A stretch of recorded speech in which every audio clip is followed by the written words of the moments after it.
Okay, so the president there, you know, honesty, saying he believes we'll approach normalcy by the end of this year, but says, he can't make that commitment to the rest of us. Says yes, as he told Anderson the other night at our town hall, yes, thanks to all these vaccine manufacturers, we will have enough vaccines for all Americans by the end of July. But does that mean vaccines in arms?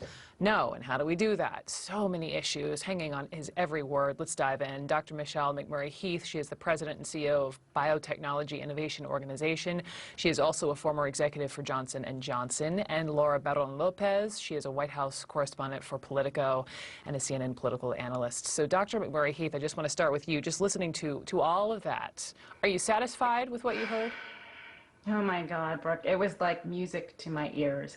Tell me. The scientific community has been working nonstop to try to end this pandemic. We have not let politics stop us or stand in the way.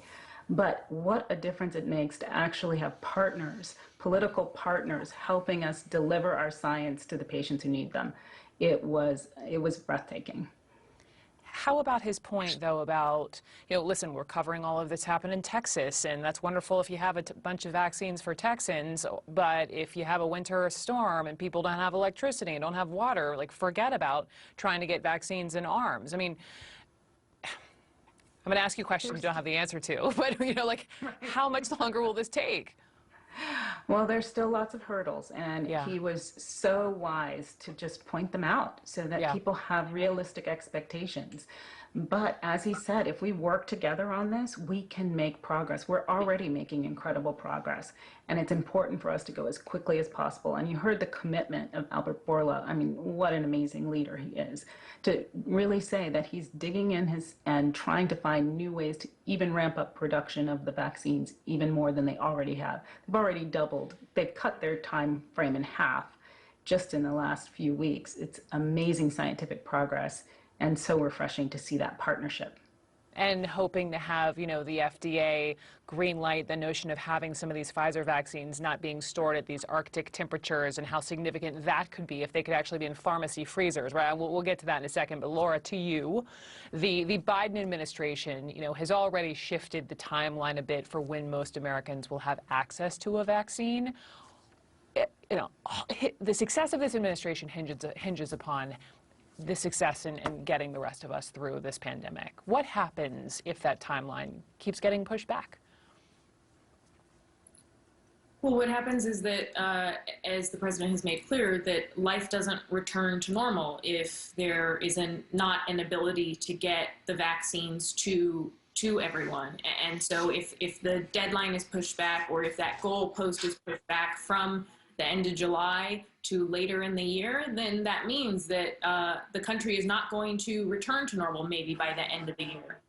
And so that is certainly why the administration is moving very quickly to try to reach that goal of end of July for all vaccines being available to all Americans. But again, as you mentioned, Brooke, at the top, that doesn't necessarily mean every American is going to have a shot in their arm by the end of July. And so you also heard the president in his remarks stress why it's so urgent that in order to make sure that they meet those goals, it is that this bill passes Congress. And he really pushed this challenge toward Republicans and also even some potential Democratic critics of the bill, saying, what would you have me cut? And listing off, and you really heard him be, I think, the most forceful that we've really seen him publicly in defending his bill as it moves through Congress. We watch to see what happens with it in the House next week. Dr. McMurry-Heath, back over to you on my point about just the science of the Pfizer vaccine and the fact that the Pfizer CEO said that they may be able to be approved for storage in less cold temperatures. How much would that really help in just getting more shots in arms?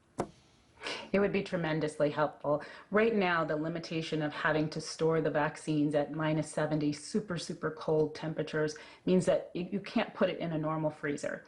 And so large hospital systems have these types of freezers. They can store and provide the vaccine. But if you want to get it into your local corner pharmacy, you need it to be able to be stable in a normal refrigerator or freezer. And that's why this was such a great breakthrough. And with the variants on the rise and coming from different corners of the world, it's critical that we are going as quickly as possible to get vaccines in arms. Here's hoping, as he said, that this next holiday season will be so much different from the one we all experienced this last year. Dr. Michelle McMurry-Heath and Laura Barron Lopez, ladies, thank you so much. And you're watching